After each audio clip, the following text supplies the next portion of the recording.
धन्य ते संसारी, धन्य ते संसारी, दयावंत जे अंतरे, हे देव उपकारासाठी आले गरजा वैकुंठे, लटके वचन नाही देही मुलासे, हे देव उपकारासाठी आले गरजा वैकुंठे, मधुरा वाणी मोठी तुका मने बाब पोटी,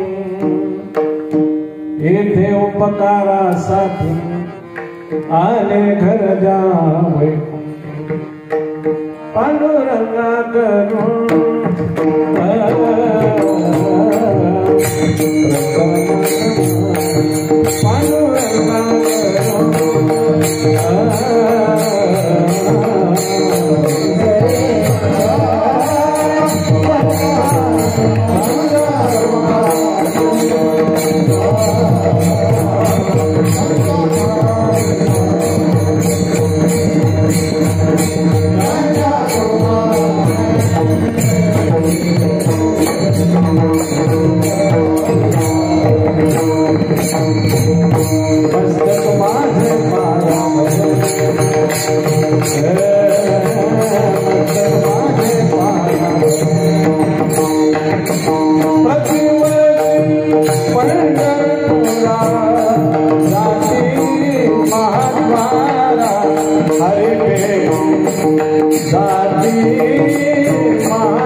भगवत सेवेसाठी निवडलेला अभंग विश्वसंत श्री जगद्गुरु तुकाराम महाराज यांचा 4 चरणाचा संतांचं वर्णन करणारा उत्कृष्ट असणारा असा अभंग आहे.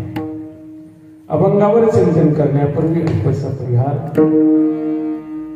कर्जत या पुण्यभूमीमध्ये सद्गुरु गोदड महाराज संजीवन समाधी सोहळा वर्ष 183 183 वर्षापूर्वी सद्गुरु गोदड महाराजांनी तपश्चर्या कर्जत गावामध्ये संजीवन समाधी घेतली आणि या भूमीला पावित्र्य निर्माण करून दिलं. संतांची भूमी म्हणून कर्जत भूमीची ओळख झाली.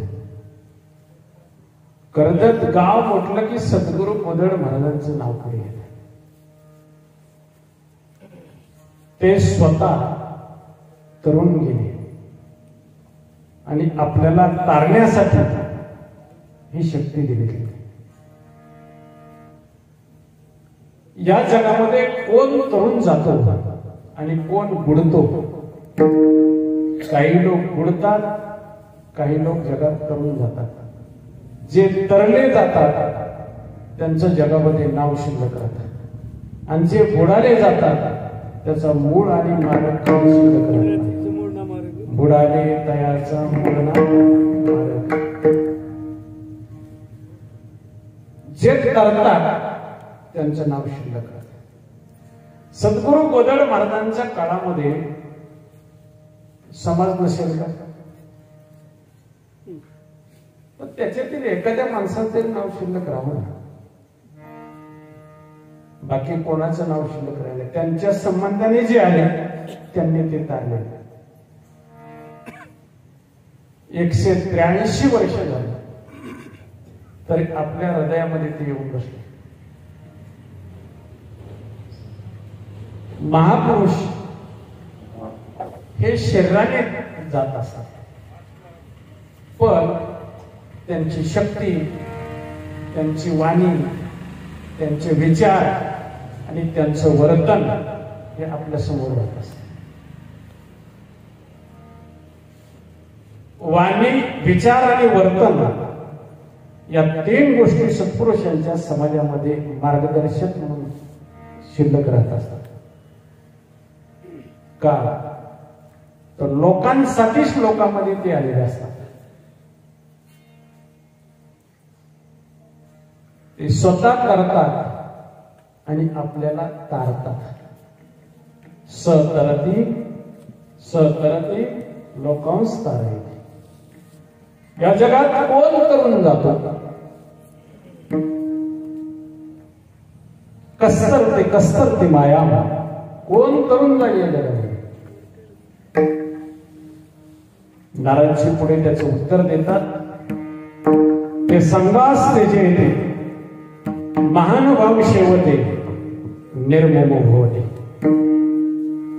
एक युक्त स्थान सेवते, लोक बंधून मुलं येते, नैसर्गिक भवती आणि एक योग क्षमते येते.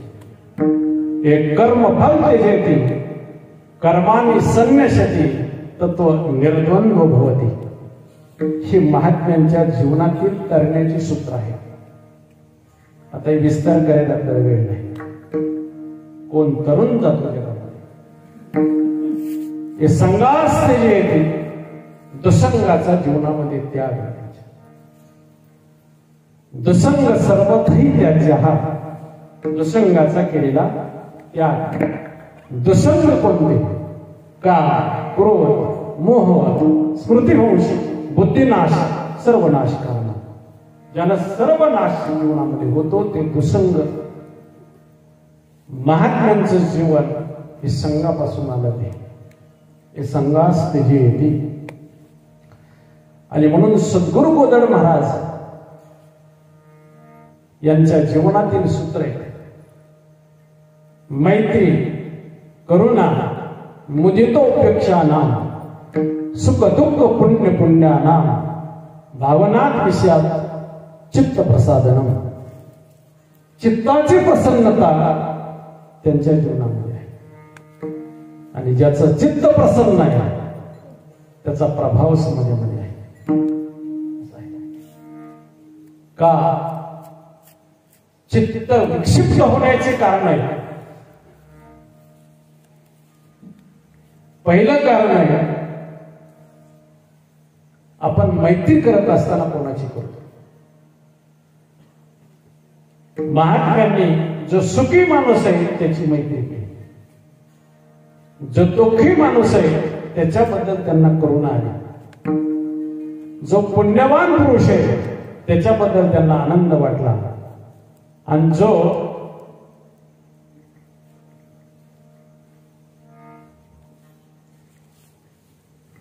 दुर्जन पुरुष आहे त्याच्यापासून थोडी ते दूर राहिले. नीतिकार म्हणतात काही माणसापासून काही अंतरावर राहा. शकटम पंच हस्तेन 10 हस्तेन वाजिनाम, हस्ती हस्त सहस्रेन देश त्यागेन दुर्जनम. समोरून जर गाडा पळत आला तर 5 हात लांब उभा राहा. समोरून जर घोडा पळत आला तर 10 हात लांब उभा राहा. समोरून जर हत्ती आला तर 1000 हात लांब उभा राहा. आणि समोरून जर एखादा दुष्ट विचाराचा माणूस आला तर आपण गाव सोडून द्यावं.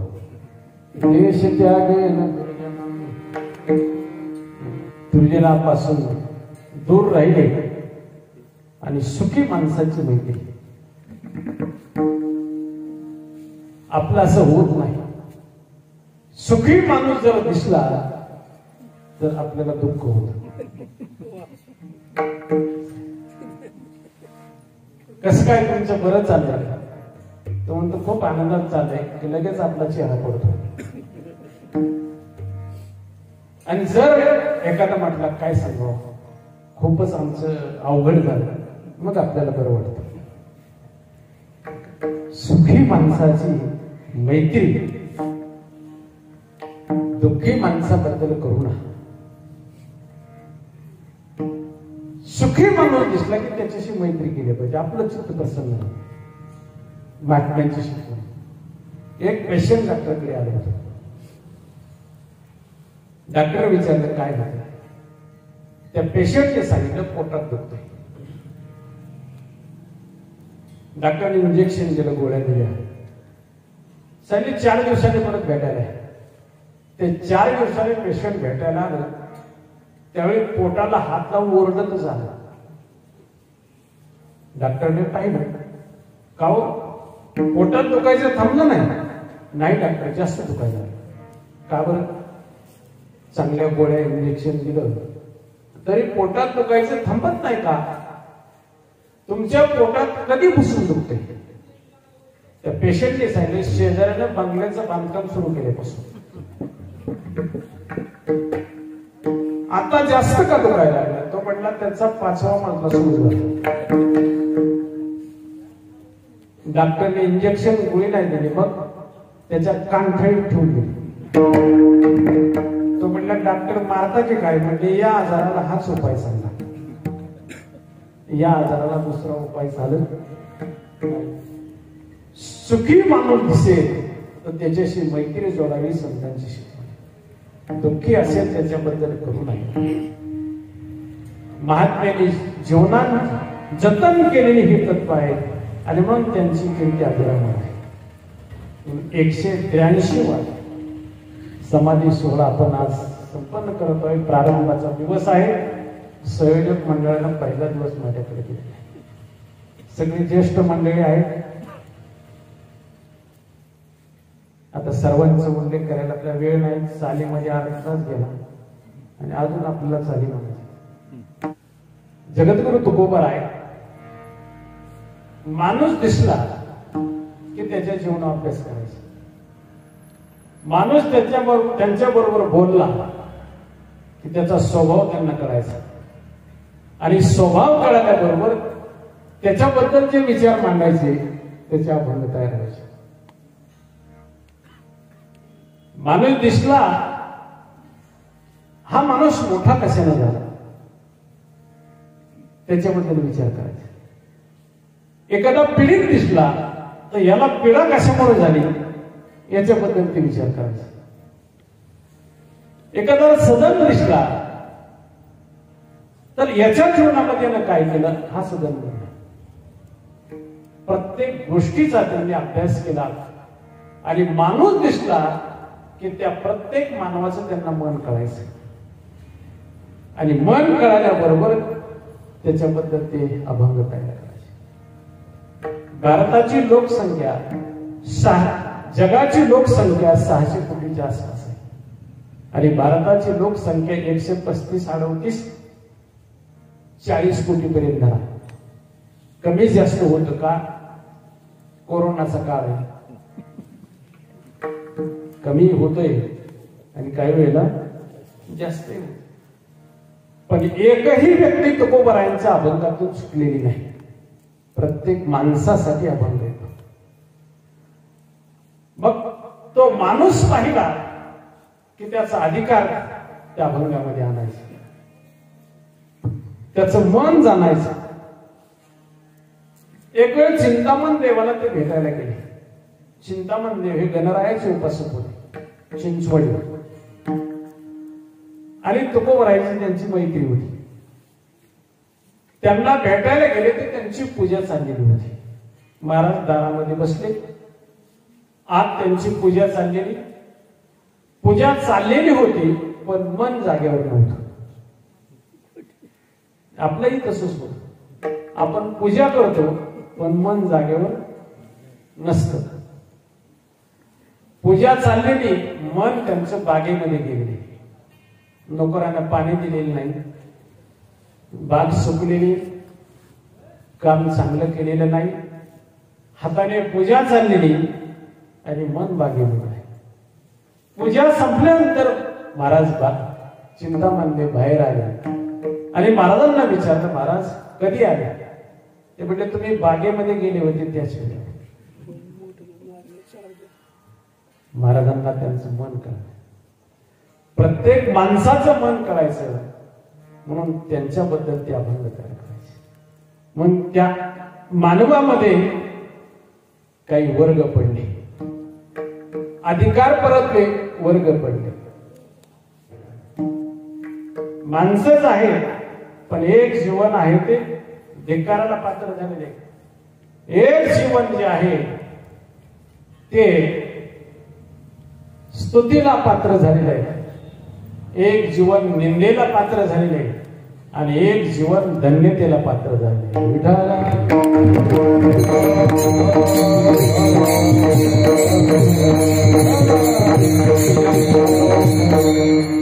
किती प्रकार सांगितले आपण? धिक जीवन, निंदे जीवन, स्तुत्य जीवन आणि धन्य जीवन. पहिलं जे जीवन आहे ते धिक जीवन आहे. मग धिक्कारापर्यंत गेलेले, धिक्काराला पात्र झालेले असे 8 लोक महाराजांच्या अभंगामध्ये सापडतात. 8 लोक आहेत. आता त्याच्यामध्ये आपण बसतोय का ते पाहिजे फक्त. 8 लोक महाराजांचे एक अभंग असा.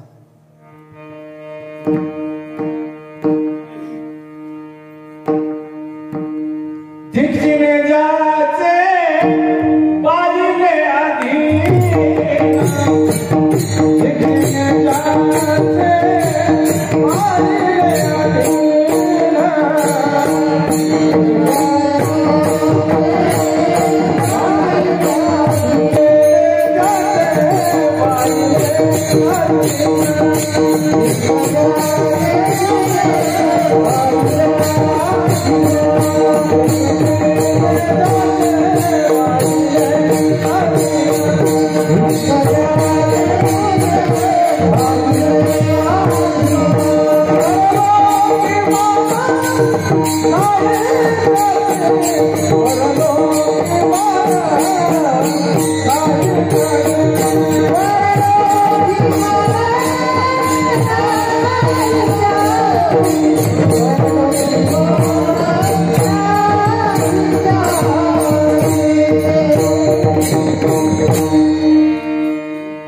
पहिला वर्ग असा आहे, पत्नीच्या अधीन ज्याचं जीवन गेलं तुकोबर म्हणतात त्याचा धिक्कार या जगामध्ये झाला.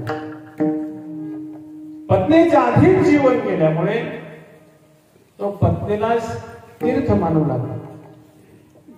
सास तीर्थ, ससरा तीर्थ, आधा तीर्थ साला साली, माँ बाप तो नदी नाले सब तीर्थ घरवाले.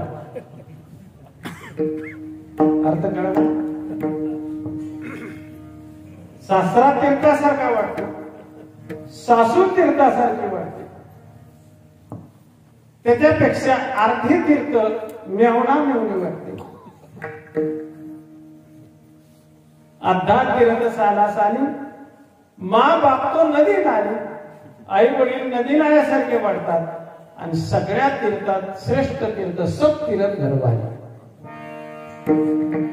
म्हणतात त्यांचं जीवन धिक्कारला. संध्याकाळी पत्नीने त्याला सांगितलं,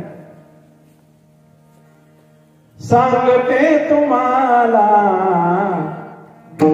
वेगळं वेगळं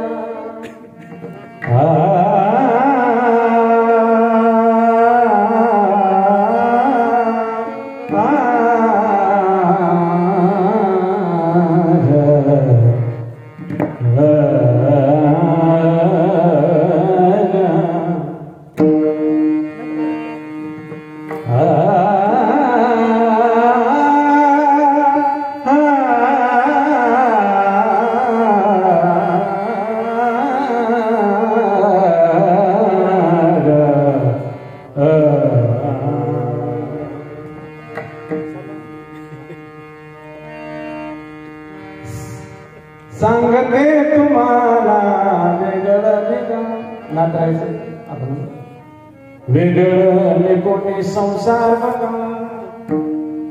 संसार करिता शिनने मणी, नंदा विकल्या 4 जण.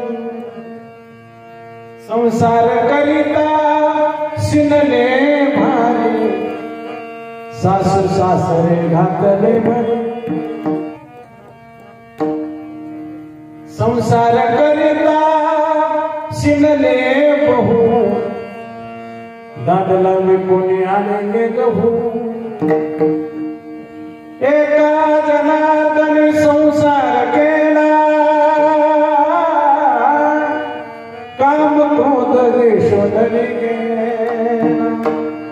सांगते तुम्हाला वेगळं नातरायांची पद्धत. संध्याकाळी सांगितलं पत्नीनं वेगळं निघा. हा यांना लगेच शपथ घेतली. सकाळी उठवणे वेगळा निघेल वाहतो तुझी निशेषी. धिगजिने बाईने अधीन परलोकी मान नाही त्याशी. पहिला धिक्कार.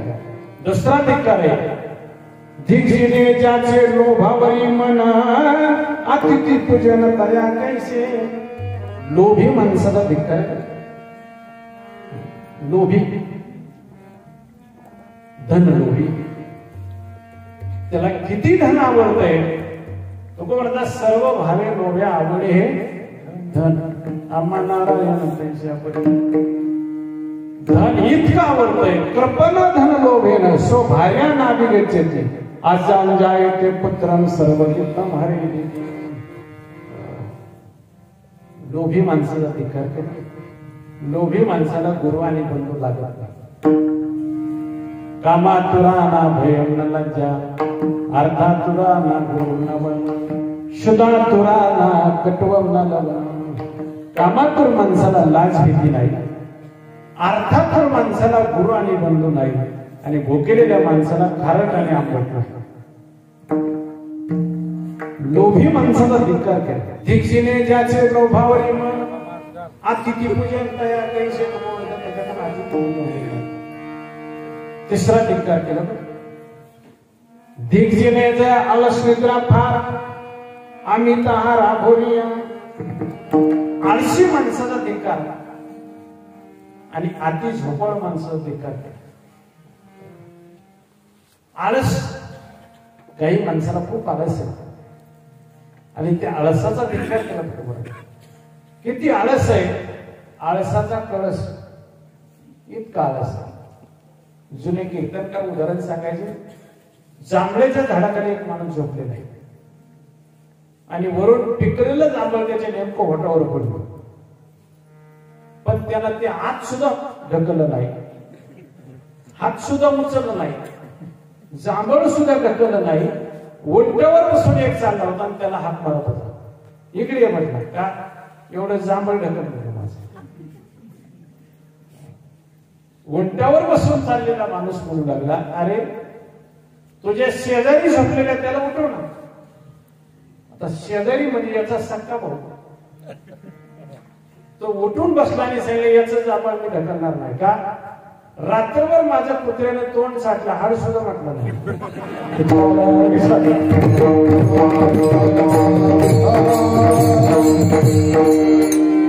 आळस निद्रा. निद्रा म्हणजे झोप. किती झोप आहे. काही माणसं चालता चालता झोपतात. काही जेवता जेवता झोपतात. काही माणसं बोलता बोलता झोप जातात. काही माणसं कीर्तनात नाही कोणी झोपत.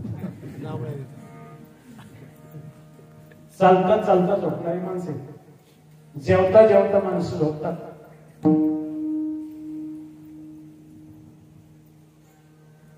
बऱ्याच दिवसाने एक सासूबाईला जावं आलं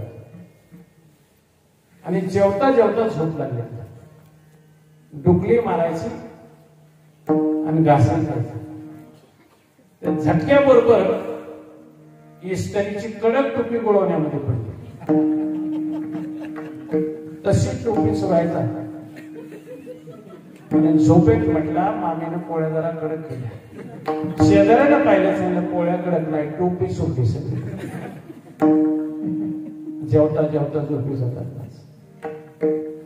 आळस निद्रा फार आम्ही तहारा गोरिया. जास्त खाणाराचा धिक्कार पिंगोबाईंच्या मध्ये. 4 माणसाचा एकटाच खातो. 9 सर्वांनी काय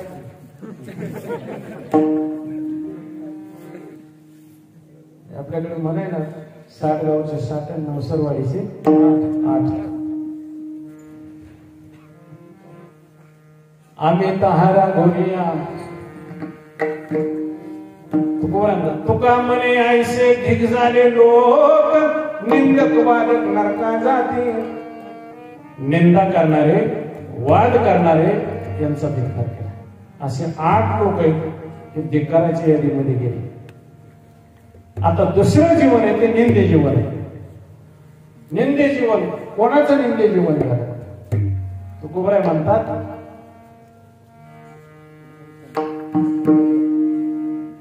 असं प्रमाण आहे.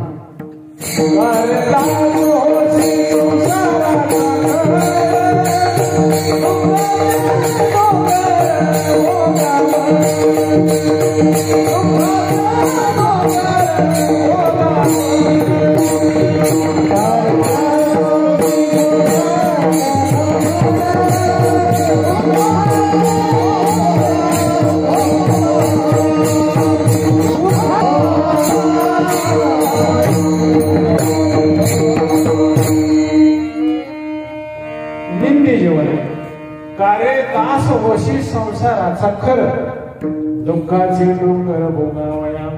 रात्रंदिवस काम काम काम.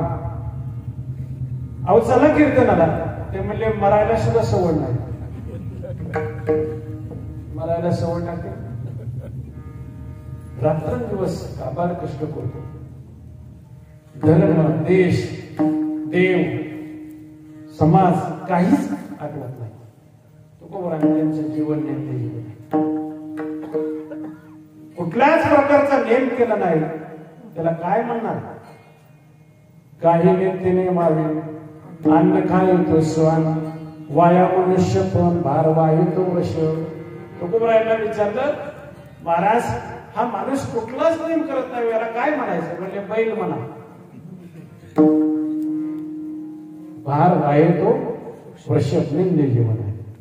तिसरं जे जीवन आहे ते स्तुत्य जीवन आहे. या जीवनाची स्तुती केली तुकोबरायांनी. कोणत्या जीवनाची? महाराज म्हणतात आपली हिता जो असे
आपली हिता ज्वासे जागता धन्य माता पिता तया कोणी कन्या पुत्र होते जे साथे तयाचा हरिक वाटेने गीता भागवत करीती सर्व अखंड चिंतन विठोबाचं.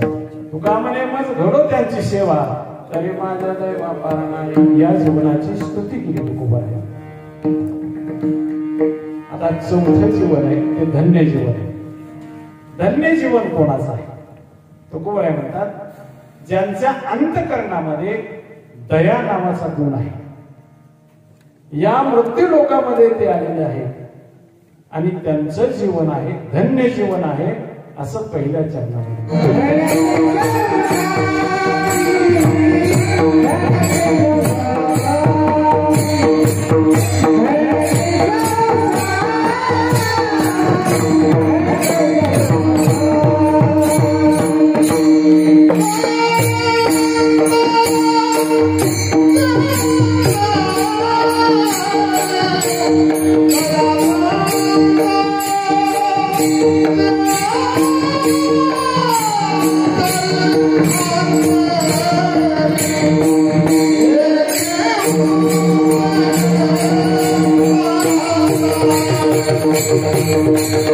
Thank you.